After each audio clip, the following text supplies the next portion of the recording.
అభిమానులారా, ఈ స్థలం అన్నిటికన్నా దక్షిణం వీధి గల స్థలం 1వ తరగతిగా పాఠకులు తెలుసుకోవాలను. పశ్చిమ సింహద్వారం 2వ తరగతిగాను, తూర్పు సింహద్వారం 3వ తరగతిగాను, ఉత్తర సింహద్వారం 4వ తరగతిగాను శ్రీ ముద్రగడ రామారావు గారు వాస్తుశాస్త్రంలో తెలిపినారు. అయితే దక్షిణ సింహద్వారం కలిగిన వాళ్ళు చాలా మటుకు వాస్తుశాస్త్రాన్ని అనుసరిస్తే సిరి సంపదలకు కొదవ ఉండదు. అయితే ఎన్నో ఇండ్లు పూర్వపు ఇండ్లు పరిశీలిస్తే దక్షిణ సింహద్వారం కలిగిన ఇండ్లు బాగా రాణిస్తాయి. అవి రాణించినవి కూడా. అయితే ఇది చూడండి, దక్షిణం వీధి కలిగిన స్థలం ఇది. చుట్టూ ఈ ఒకటి దక్షిణం ఏ మూల పెరగకూడదు. ఆగ్నేయం వైపు కానీ నైరుతి వైపు కానీ పెరగకూడదు.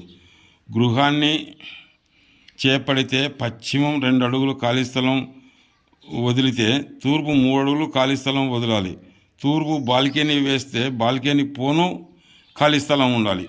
బాల్కనీ కూడా కప్పు కిందికే లెక్కకు వస్తుంది. దక్షిణం కాంపౌండ్లో ఉన్న బాల్కనీలు లెక్కలోకి రావు. దక్షిణం పశ్చిమం ఉన్న బాల్కనీలు లెక్కలోకి రావు. అనవసరంగా దక్షిణం పశ్చిమాలలో బాల్కనీలు వేయకూడదు.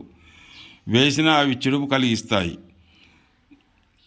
చేస్తాయి. మనం తప్పు చేయకూడదు. అలాంటి తప్పు చేయకూడదు. దక్షిణ సింహద్వారం ఉన్న ఇంటికి నైరుతిలో మెట్లు వేయకూడదు. అలా వేస్తే ఇళ్ళల్లో వాయువంలోకి వచ్చినట్టు అవుతుంది.